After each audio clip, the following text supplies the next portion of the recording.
Lectura del Santo Evangelio según San Mateo. Gloria a ti, Señor. En aquel tiempo los 11 discípulos se fueron a Galilea, al monte que Jesús les había indicado. Al verlo lo adoraron, pero algunos dudaban. Acercándose a ellos, Jesús les dijo: Se me ha dado pleno poder en el cielo y en la tierra. Vayan pues y hagan discípulos de todos los pueblos, bautizándolos en el nombre del Padre, y del Hijo y del Espíritu Santo, y enseñándoles a guardar todo lo que les he mandado. Y sepan que yo estoy con ustedes todos los días hasta el fin del mundo. Palabra del Señor. Gloria a ti, Señor Jesús. Asiento.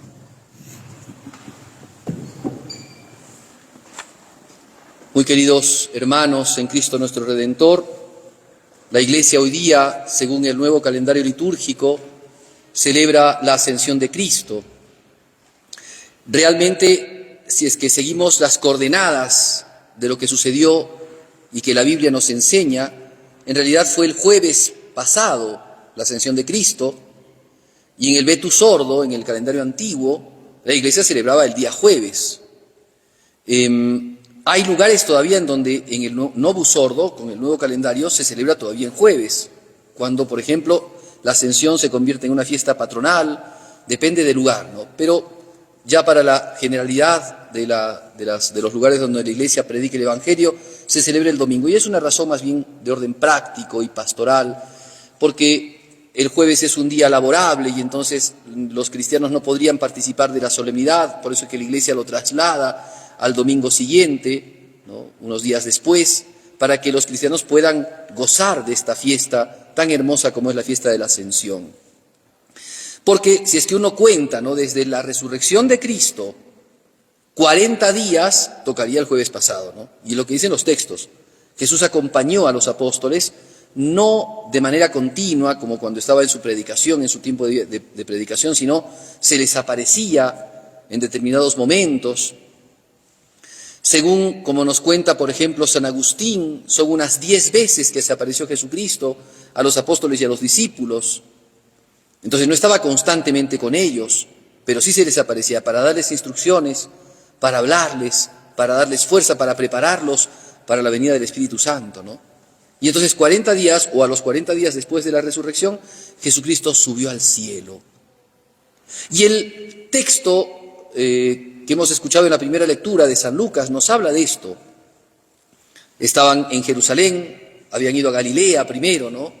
En Galilea estuvieron un tiempo los apóstoles, Jesús se les apareció allí, primero en el mar de Tiberíades, después en esta montaña que cuenta San Mateo, y posteriormente Jesucristo los envía nuevamente a Jerusalén para que esperen al Espíritu Santo, y entonces estando en Jerusalén se les aparece la última vez, el momento de la ascensión, los hizo caminar por el torrente Cedrón hasta Getsemaní, que estaba al costado, digámoslo así, de Betania, porque dice así el texto, cercano ya a Betania, y eso es el Monte de los Olivos, donde Jesucristo entonces, después de darles las últimas indicaciones, subió a los cielos.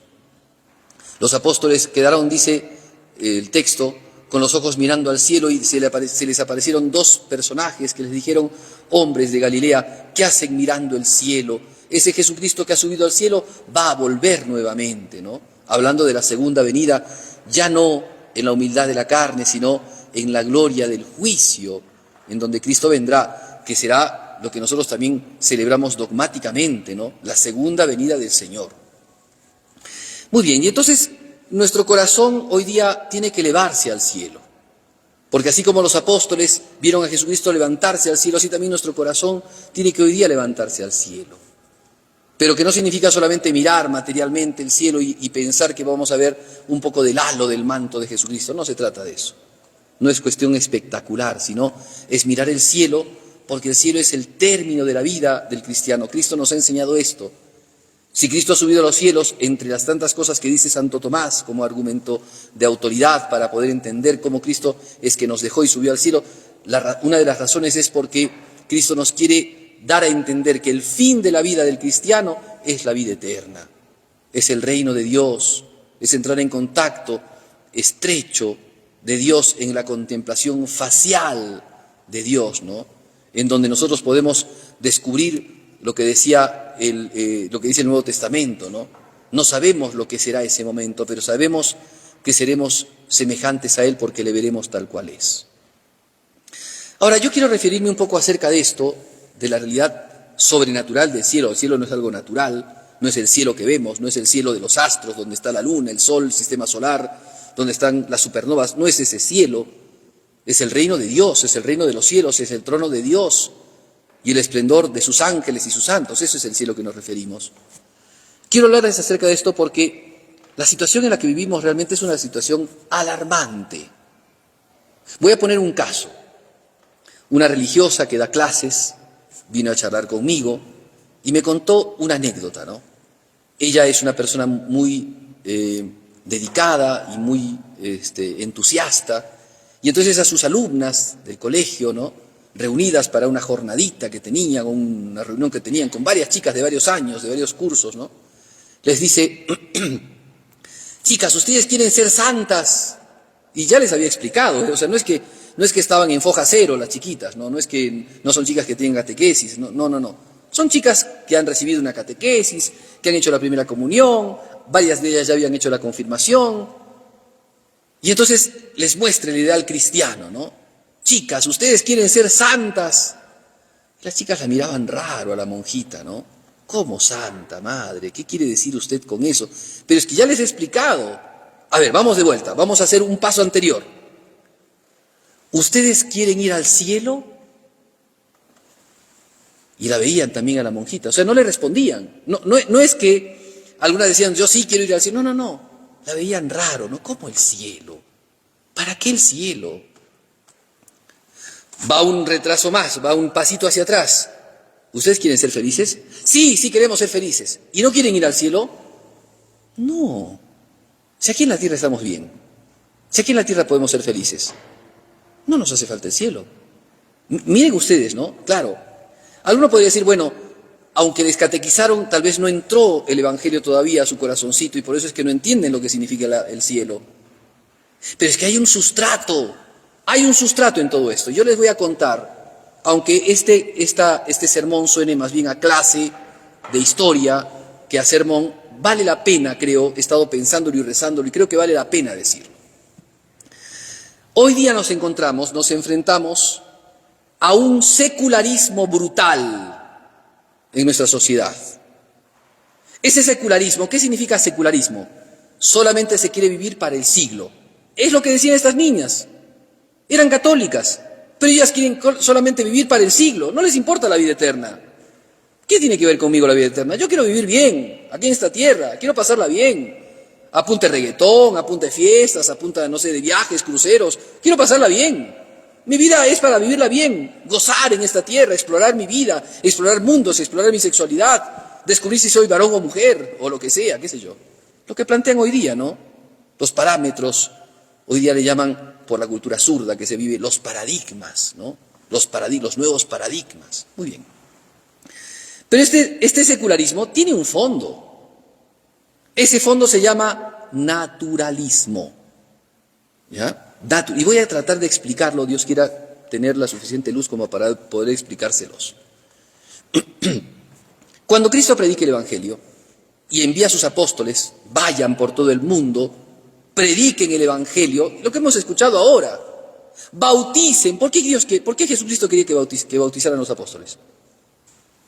Que el bautismo es un rito chamánico, es un lavado, ¿no? ¿Cómo le llaman? Baño de florecimiento, baño de rejuvenecimiento. ¿Qué cosa es el bautismo? Es una brujería. El sacerdote es un brujo que te hace un bañito para que tengas alegría, para que tengas, no sé, libertad, para que tengas buenas vibras. ¿Qué es el bautismo? El bautismo es un sacramento que te pone en el orden sobrenatural. Eso es lo que pasa. ¿Qué significa el orden sobrenatural? Bueno, para esto hay que tener un poquitito de conocimiento de antropología teológica. A ver, Dios nos ha creado, seres humanos somos, creación de Dios, humanos, terrenos, porque vivimos en la tierra, materiales, pero tenemos un alma espiritual, apta, no está en su naturaleza ser sobrenatural, pero es apta a ser sobrenatural. Así como el tronco de la madera, por ejemplo, ¿no? Es apto para convertirse en una mesa, pero el tronco por sí mismo no puede ser mesa. Es apto para ser una banca, pero el tronco por sí mismo no puede ser banca. Si no hay un artífice que lo hace ser banca, entonces no puede ser banca, ¿no? Pues de alguna manera, claro que el ejemplo es muy rudimentario, muy rudimentario. Nosotros somos seres humanos, no somos aptos, o sea, no somos capaces por nuestros medios de la vida eterna, no somos capaces de lo sobrenatural, no somos capaces.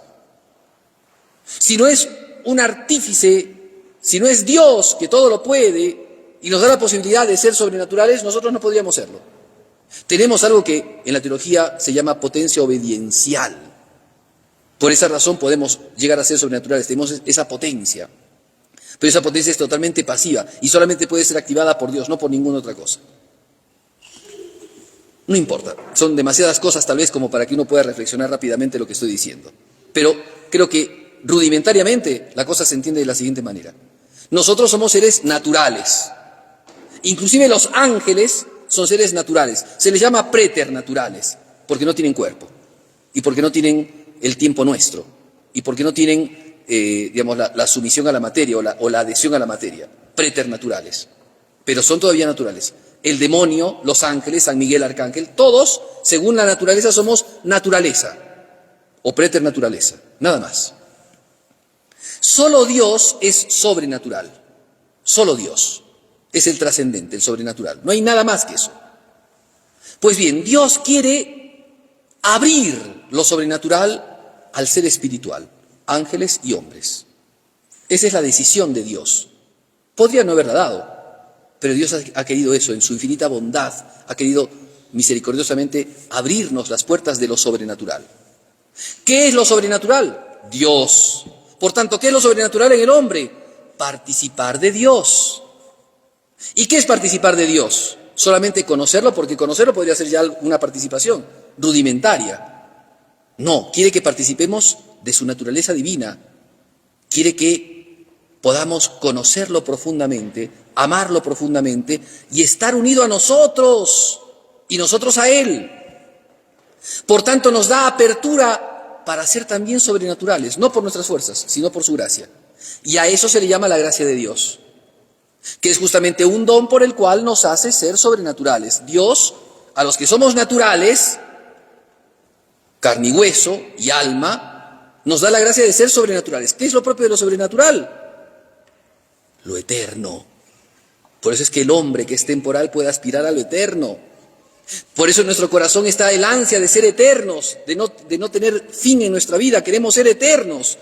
Pero es Dios el que nos da justamente, efectivamente, esta eternidad. No nosotros. Entonces, eso es lo sobrenatural. Nosotros somos naturales.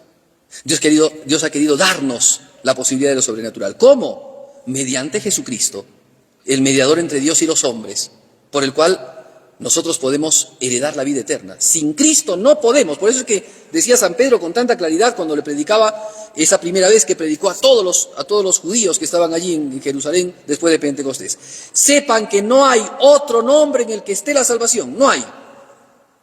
Sin Jesús nadie se salva. Por tanto, un budista, un Dalai Lama, un musulmán, un animista, un espiritista o quien sea, no se puede salvar sin Cristo. No hay salvación sin Cristo, no hay. ¿Dios es bueno y misericordioso? Sí.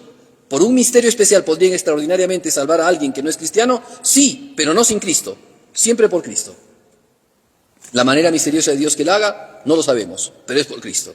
Porque es en Él que se da la salvación. Es Él el que nos abre el que nos da la apertura a la vida eterna, el que nos da la apertura a la gracia y el que nos da la apertura a lo sobrenatural. Muy bien. Pero con el curso del tiempo, entonces la Iglesia predicó desde el principio. Somos naturales, Dios nos hace sobrenaturales, Dios nos da la posibilidad de la vida eterna. Pero ¿qué pasó? En el curso del tiempo, claro, ya hay, por ejemplo, en los diálogos que tiene San Justino con el judío Trifón, estamos hablando años 100 y algo, ¿no?, de la era cristiana. En esos diálogos apologistas que tiene San Justino, ya le habla a Trifón porque Trifón no quiere creer en el dogma de la ascensión ni en el dogma de la resurrección. Entonces ya le habla de lo sobrenatural, de cómo estas cosas no son de orden natural. No se puede dar resurrección sin lo sobrenatural. No se puede dar ascensión sin lo sobrenatural. Bien, los apologistas defendieron nuestra fe y fue el trabajo de la Iglesia durante siglos, con los concilios, con el magisterio de la Iglesia, con la predicación de los obispos y de los misioneros, predicar la maravilla de Dios, que es lo sobrenatural. ¿De qué le vale al hombre conquistar todo el mundo si pierde su alma? Eso es la esencia del Evangelio. Bueno, pero ¿qué sucedió? Que cuando empieza la época de las revoluciones, ¿no?, el hombre mismo se defrauda, el hombre cae porque se va olvidando de Dios por novedades y cosas así. El hombre que ya está evangelizado, el hombre medieval evangelizado, que tiene a Dios como centro. ¿Recuerdan ustedes que en la historia les han dicho que en el mundo medieval la cultura era teocéntrica, Dios al centro, el hombre al costado?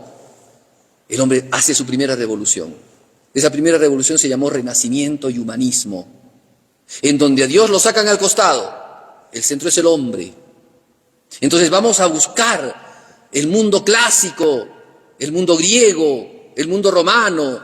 Nos interesa más Plotino, nos interesa más Cicerón, nos interesa más Séneca, más que el Evangelio. Vamos a poner la atención en lo humano, porque en lo humano también podemos descubrir lo divino, que ese es justamente lo propio de esta herejía modernona que tenemos hoy día, ¿no? Entonces se deja de lado a Dios.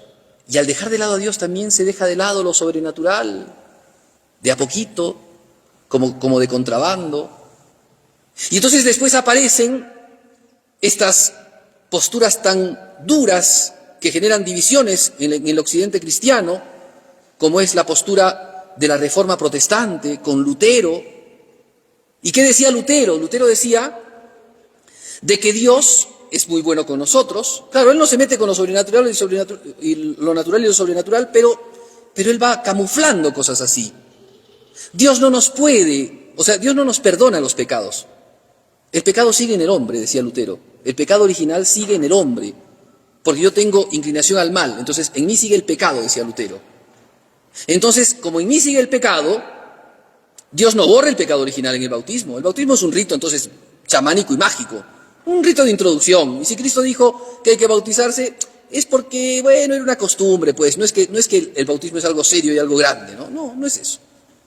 Entonces, Lutero decía, no borre el pecado, lo único que te salve es la fe, aunque estás en pecado. De eso también se ayudó Calvino, otro reformador, ¿no?, que decía, Dios nos ha predestinado. Ya cuando nosotros estamos aquí en esta tierra estamos predestinados para la vida eterna. Ya todos nos vamos a salvar. Entonces no hay problema de cometer pecado. Porque si Dios ya te va a salvar, ¿cuál es el drama de que cometas pecado o no? ¿Por qué mantener una vida moral? No hay drama. Si ya estás el predestinado se viene a la vida eterna, aunque uno no quiera. Dios lo va a salvar sí o sí. Entonces no hace falta cambiar de vida, conversión, vida moral. Con esas cosas estaban resquebrajando la cuestión de lo sobrenatural. Primero, si el hombre no sale del pecado, no puede tener vida de participación en la gracia. Para ellos la gracia es la fe. O sea, rompieron. No hay gracia. No hay don de la gracia. Existe la fe solamente. Y cuando en la Biblia se habla de gracia, se habla de fe. Ellos decían así, gracia igual fe. Entonces ya pueden ustedes entender cómo las Biblias luteranas adulteran el mensaje de Jesucristo. Y las Biblias protestantes. Bueno, entonces sigue el asunto, ¿no?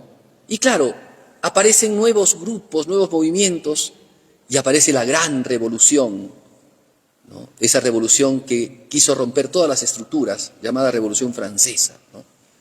Y en su doctrina, la Revolución Francesa, que ya es totalmente diametralmente opuesta a la fe, dice que el hombre es un ser natural. Quien quiera, lea, por ejemplo, Rousseau, ese libro que se llama Emilio, que es un libro de educación natural, naturalista, o lea Voltaire, que habla, por ejemplo, de la teoría del fraude, que dice que lo que la Iglesia ha predicado ha sido siempre un fraude, porque no hay tal cosa de sobrenaturalidad, no hay tal cosa de ascensión, resurrección, no hay tal cosa.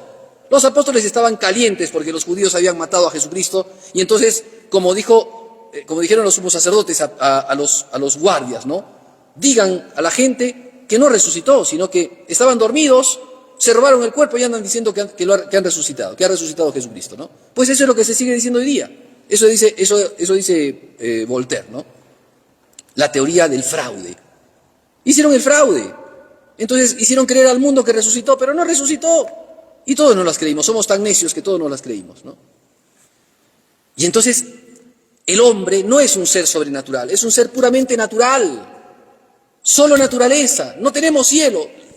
La vida está restringida solamente aquí, a la esfera de lo temporal. ¿Quieres ser feliz? Aquí está tu cielo. ¿Eres un desgraciado? Aquí está tu infierno. Pero no hay más allá. No hay trascendencia. Todo está aquí nomás. Tu cielo y tu infierno es aquí. No busques más. ¿Para qué buscas cielo? Eso es cuento de fantasía. Eso es como los cuentitos de hadas de los niños. Es como creer en Peter Pan o en Harry Potter o cosas así. La realidad es esta, lo material, lo que se mide, lo que se toca, lo que se calcula, lo que se experimenta, lo empírico. Esa es la realidad, no hay más. Y entonces una sociedad cerrada en la ciencia, ¿no? en esa nueva fe, en esa nueva religión, que es el cientismo actual, que denigrando a la naturaleza humana, porque no la hace pasar por encima de lo natural, porque no la hace pasar por encima de lo material ya, ¿no? Quiere hacer creer al hombre que es solamente un mono adelantado. Quiere hacer creer al hombre que solamente es una máquina celular. Se llama mecanicismo psicofísico, si es que quieren ser un poquito más científicos. Y entonces el hombre es solamente una máquina de células. ¿Que por qué está? Por evolución. ¿Y qué es la evolución? Bueno, es una suerte que tienen los científicos para decir que el hombre adelantó. Y entonces, cuando tú le hablas ahora a un joven, a una persona común, del cielo, de la vida eterna, te dicen, no, ¿de qué estamos hablando? Hablemos de la realidad, no hablemos de cosas extrañas, no hablemos de cosas raras. Yo quiero ser feliz acá, tráeme una buena carne, un buen vino, tráeme una cosa rica para comer, esa es la felicidad. Dame la posibilidad de viajar por el mundo y explorar, dame la gracia de tener todos los placeres aquí, ese es mi cielo. No hay cielo, solamente estamos condenados a la tierra. Y entonces los más agudos, como por ejemplo Sartre, o como por ejemplo Nietzsche, o como por ejemplo Schopenhauer, llegan a decir, la vida del hombre aquí en esta tierra es un vómito, porque nos ilusionan de que vamos a ser felices y no podemos ser felices. El peor momento de la vida del hombre, decía Sartre, es haber nacido. Porque eran inteligentes y se daban cuenta que toda esa ilusión de decirte felicidad aquí no existe. Y si no hay vida eterna, estamos condenados. Condenados al tiempo en el que vivimos aquí. Condenados a las circunstancias en las que estamos. Condenados a la vida de miseria que tenemos. No hay cielo. ¿Se dan cuenta lo tenebrosa, lo oscura que es la vida para aquel que no cree? Para aquel que no se da cuenta de que Dios es la luz. Pues bien, este día es un día de eternidad. Este día es un día en el que podemos contemplar la vida eterna. Es un día en el que los cristianos le gritamos al mundo descreído, al mundo apartado de la verdad del Evangelio, al mundo pesimista, al mundo materialista, empirista, le decimos, no es así. Si tienes ansias de vida eterna, es porque Dios te ha dado la nostalgia del cielo. Y es porque Cristo ha vencido todo el odio, ha vencido a todos los enemigos, inclusive la muerte, y derrotando a la muerte, ha surgido del abismo a la vida eterna. Y es el principio, porque es cabeza que nos da la vida eterna a nosotros. Y sube al cielo, porque nos prepara un sitio, como lo dijo en San Juan.